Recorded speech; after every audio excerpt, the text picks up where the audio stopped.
The SEC took away one of the most interesting, blooming rivalries in the conference.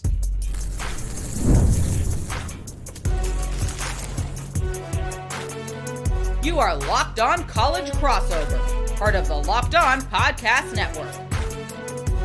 Your team every day.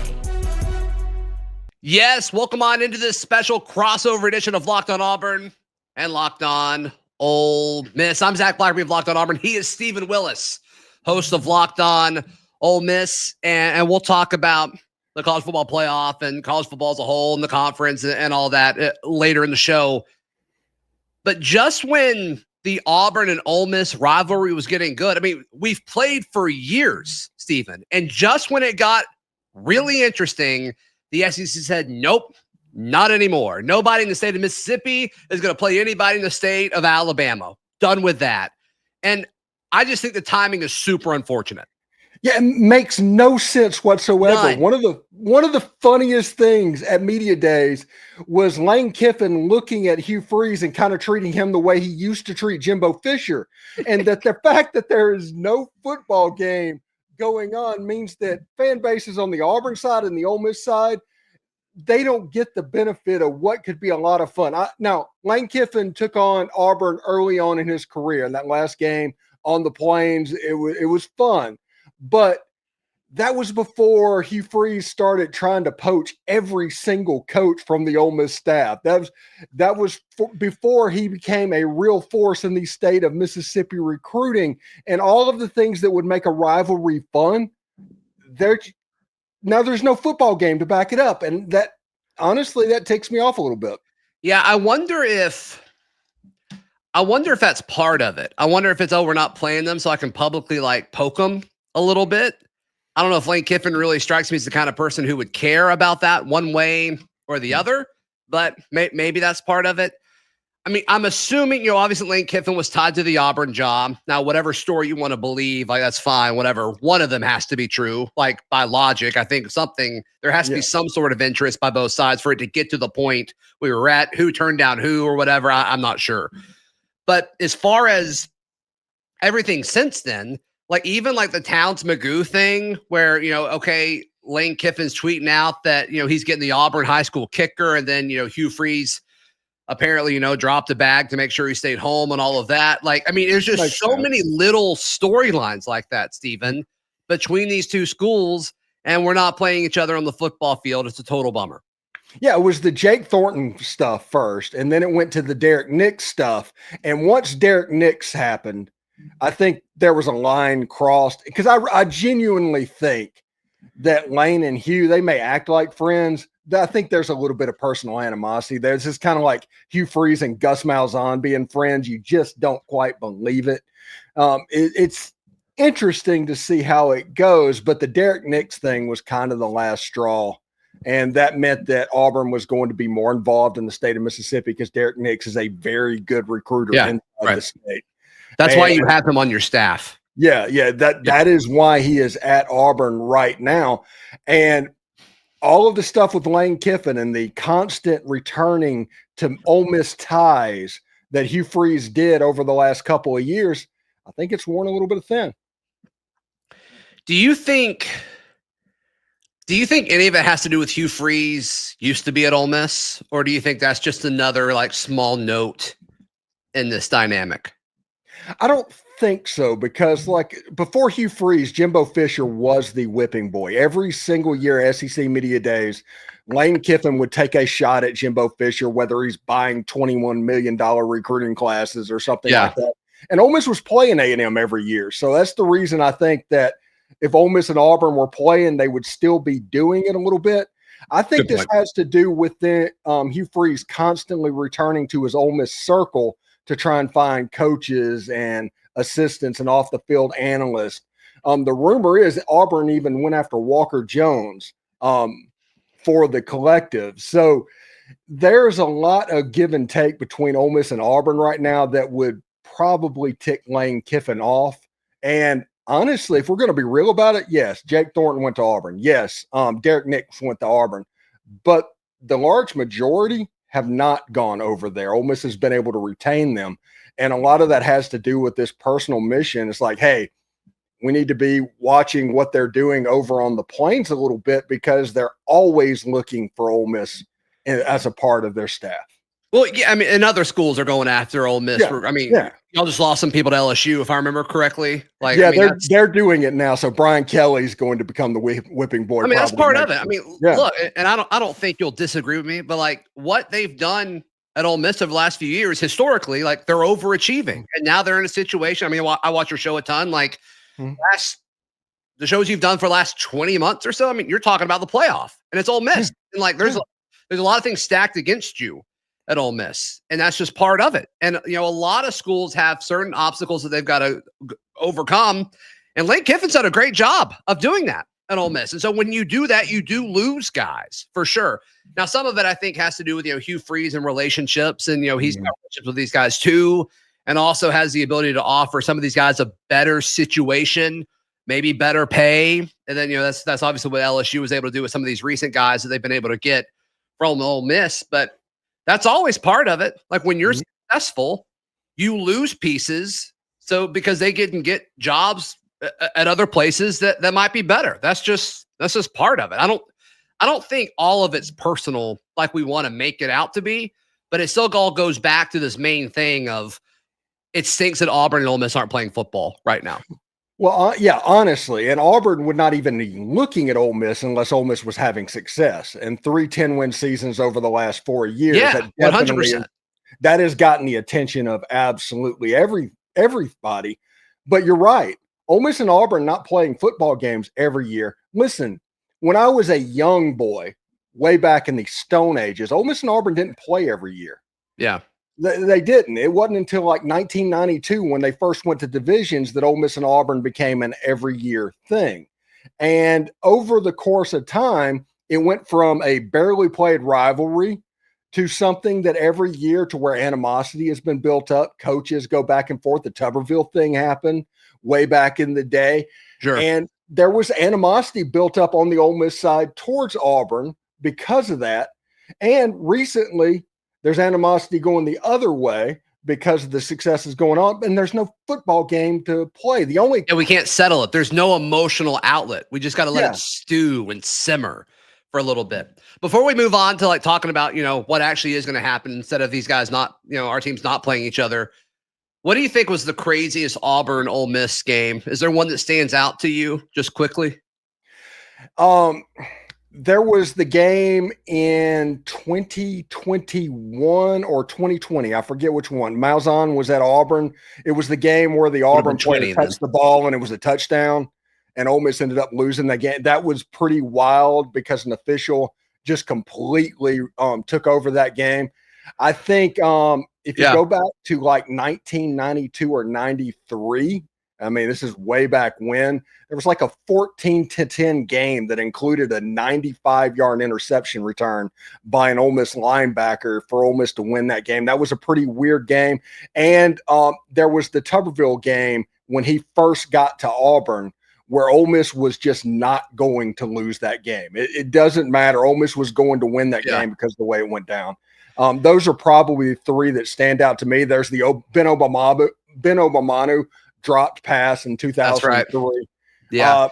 So got to mention 2014. I mean, one of the craziest, most painful ending with Laquan Treadwell breaking is like literally like at the quarter-inch line. I mean, unbelievable.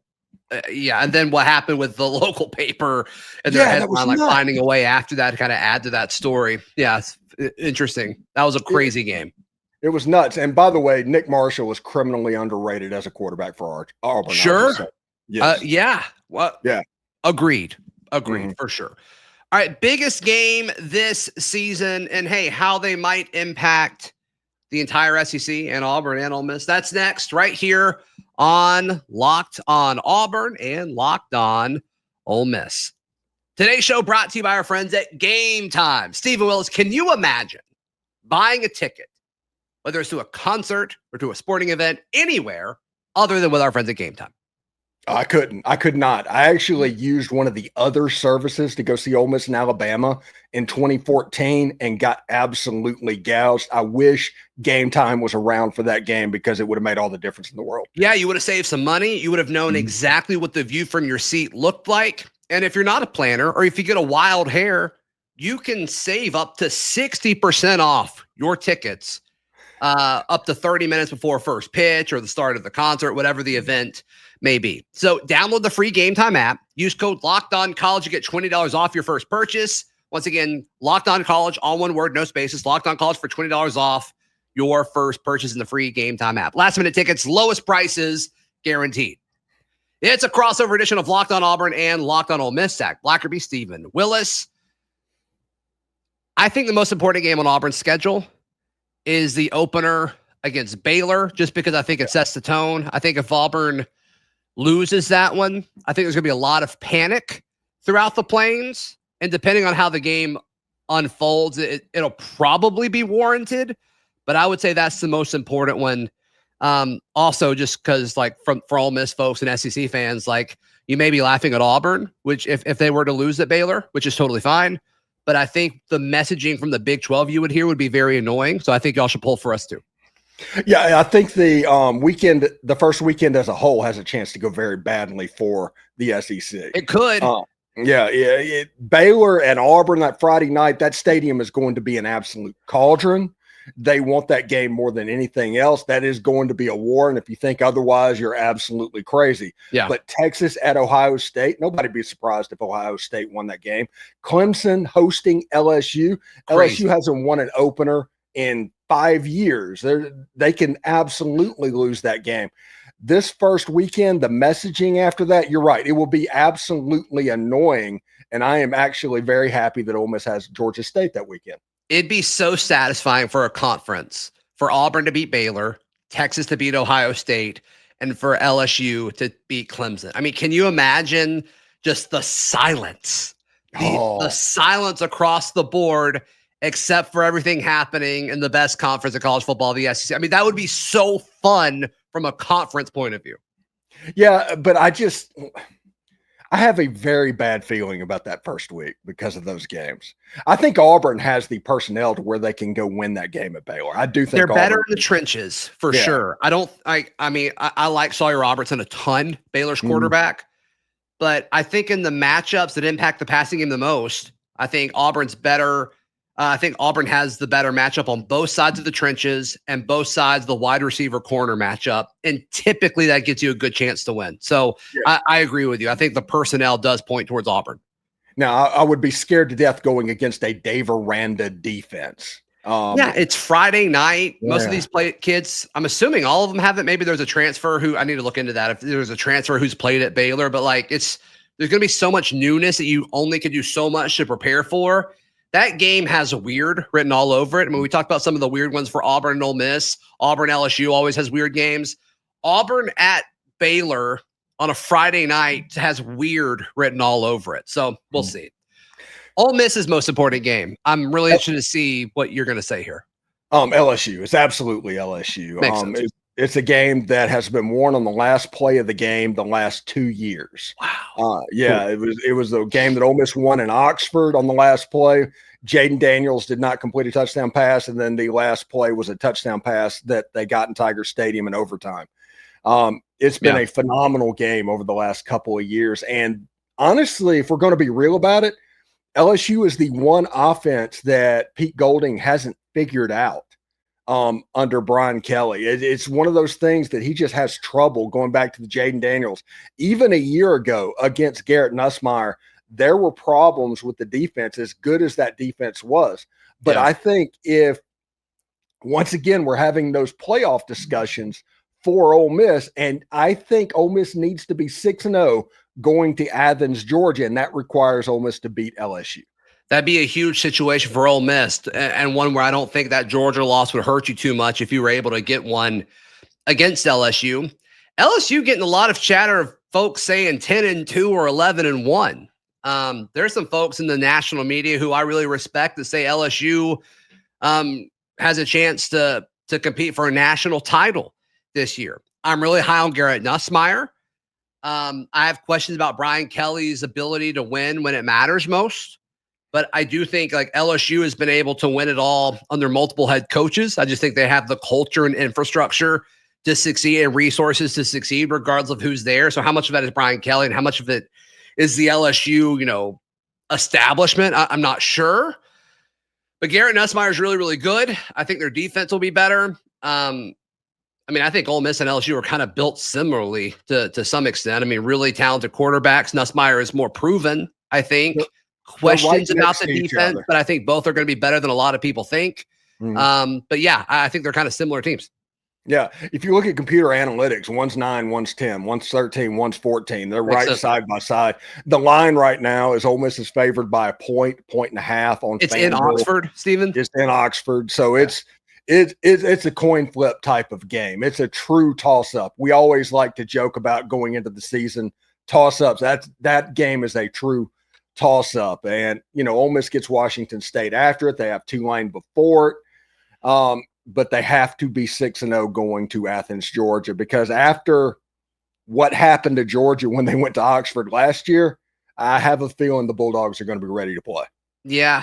Yeah. There's just so many games, especially on, like Ole Miss, LSU schedule, Georgia, Texas, Bama, the teams that are labeled as contenders, where you circle them and it's like, it's going to be tough to win the conference if you don't win this game. And you can say that about LSU and Ole Miss going into that, which is still weird that Auburn doesn't play either of those teams this year. Yeah, if you talk about LSU in the playoffs, everybody's talking about the playoffs for LSU. But if they lose to Clemson, they have a road game at Alabama, and they have to run the table against the other teams that they play. Yeah, and there's some dudes on that schedule that could be landmines for the LSU Tigers, including a game in Oxford. They got to go to Norman to face the Oklahoma Sooners. Yep. I always joke all the time, and it's not really a joke. I'm kind of being serious, but Texas is on 8-4 watch as well. They were the runaway predicted winner of the Southeastern Conference preseason, but they go to Ohio State, they go to Georgia, they go to the Swamp. That there are some real problems, and anybody that gives them the Oklahoma game does not watch that game. Yeah. Yeah. No, I agree with that. I agree with that. I do think playing at Norman, I'm actually not going to say that. I was going to say it's a little overrated, but it's tough to win anywhere in the SEC. So, hey, let me get your outside view of this. So Auburn's first 3 big games against P4 opponents, they go to Baylor, to Oklahoma, to Texas A&M. What do you think a realistic expectation is for Auburn record-wise in those 3 games before they get to host Georgia the next game? Probably 1-2, honestly. If you're Auburn, if you go 2-1 in those games, like you feel pretty good about how things are going. Yeah. And I think I think you're in a good spot to split Oklahoma and Texas A&M. I don't think that'd be a crazy prediction. And that's what makes that Baylor game so tricky, interesting, important, whatever word you want to use there. Yeah, and A&M against USC, Texas A&M could not play zone defense. Can you imagine a college that has that much trouble playing zone defense? They couldn't match up man-to-man. They didn't even have zone in their quiver, essentially, as an arrow that they could fire to try and stop USC. They should have beat USC. They had a better team than USC. They could not play zone defense. And you have to think Hugh Freeze is going to be able to take advantage of that, running a lot of crossing routes and a lot of man beaters against the Texas A&M Aggies. I think that is a Auburn plus game on the schedule. Out of the 3 games, I do think that Auburn has the best chance of beating Texas A&M.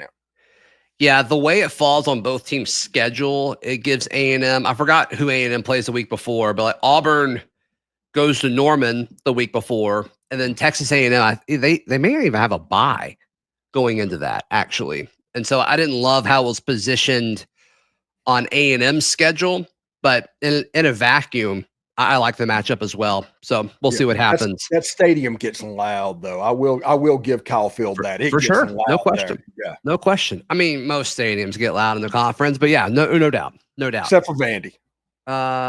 Sure. Pavia may get them going. Who knows? Yeah. Who knows? What should we expect for Auburn and Ole Miss this season?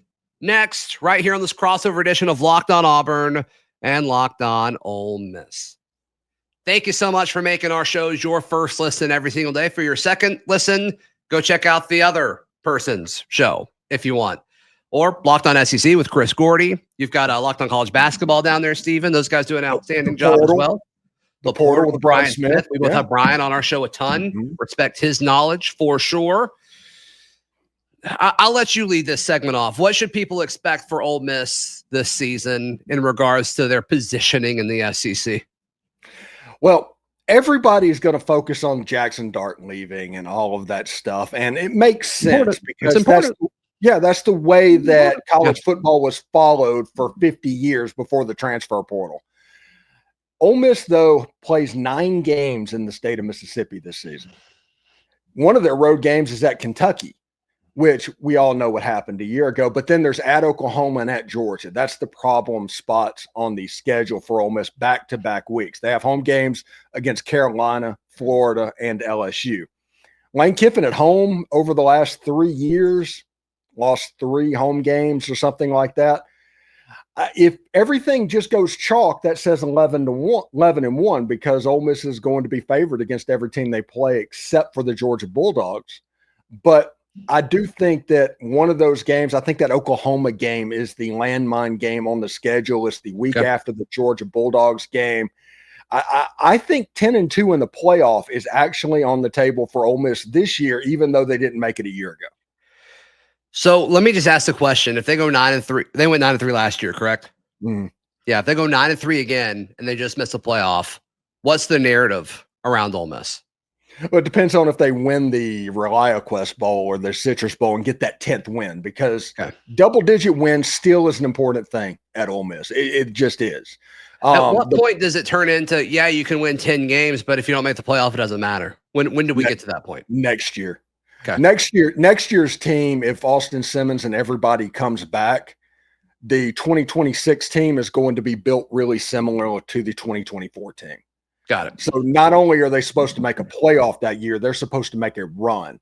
This year has a chance to be a T. Martin type year to where the schedule just kind of lines up. If Ole Miss can learn how to play like a favorite and not play the slot machine so much on fourth down, they can let the talent kind of shine because they're really good on the front seven on defense, and they have very few questions. I remember back in the day, the end of the Hugh Freeze reign and the Matt Luke era and all of that at Ole Miss, and it's like this type of talent wasn't at Ole Miss. This is a different animal that Lane Kiffin has assembled. And I always talk about his best gift. The best thing that Lane Kiffin does is roster build. It's not tweeting? No. Although his tweeting at Hugh Freeze. It's pretty good. No, it's fantastic. Stuff. Yeah, and his golf shots and everything. And I love the fact that Auburn's kind of trying to take that back after a commit happened. They showed I think they've done it. I don't think there's any trying to it. I think they did it. With Welch committing earlier this week, that was awesome.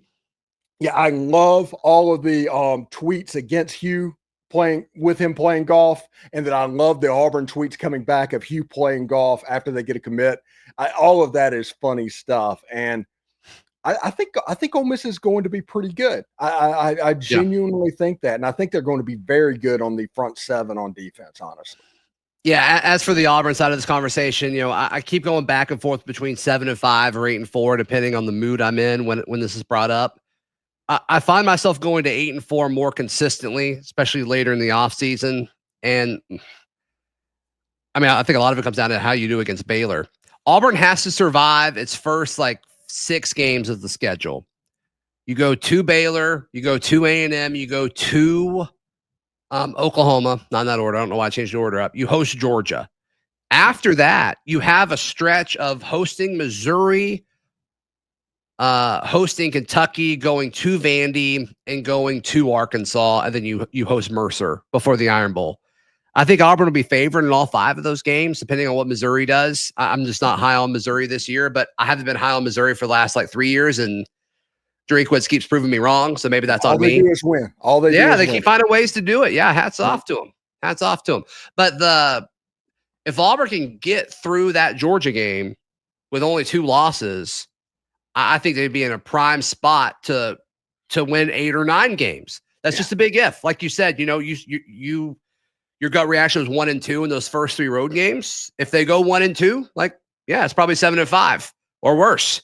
If they go 2-1 or somehow 3-0, I think you're looking at 8-4 or 9-3.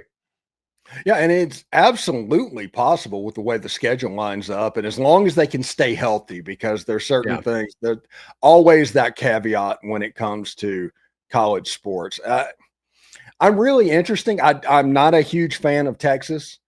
I'm a very wait and see mode with Georgia. They're always good, and there's 5 stars all over the field, but I want to see Gunnar Stockton play a full SEC season. Yeah, and that Georgia game at Jordan-Hare about halfway through the season, I think it's intriguing because if Georgia's O-line isn't much better than it was a year ago and Auburn's healthy, I think Keldrick Faulk could do some damage. I think Kieran Crawford could do some damage. Some of these young guys, Malik Blockton. I mean, Auburn's got a really solid starting defensive line. It's when you get into the depth there a little bit, to your point about being healthy, where I get a little bit, they're just young. They're highly rated guys who just haven't played a ton.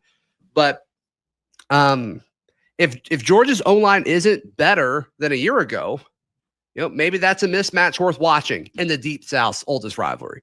How long of a leash does Auburn give Jackson Arnold?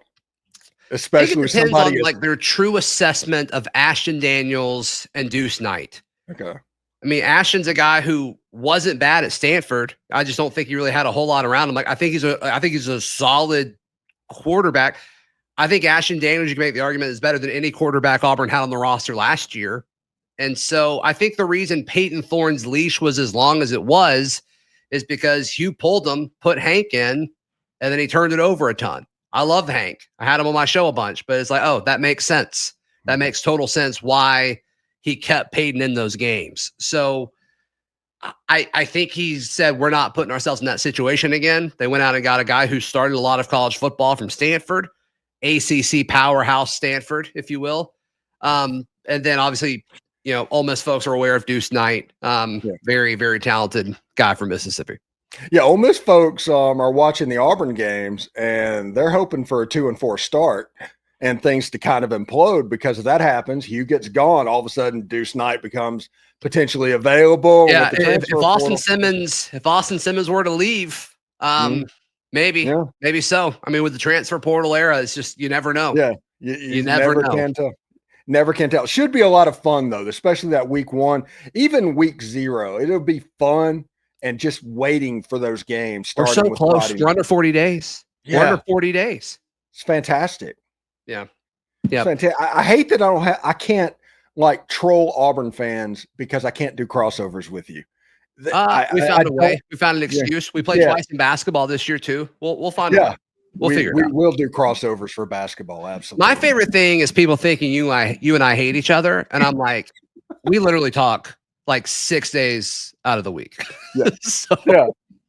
And Sitter's no, we're fun. We want to make the best product available for those watching the show. Yeah, and nobody works harder in our markets as far as putting up podcast stuff for our folks. So yeah, well, we definitely spend a lot of time strategizing and talking about that for sure. So yeah, I went over all the went over 15,000 subs on YouTube, and then I have Zach on the show. And Zach has 30,000 subs. So I don't. I've got 21. I've got 21.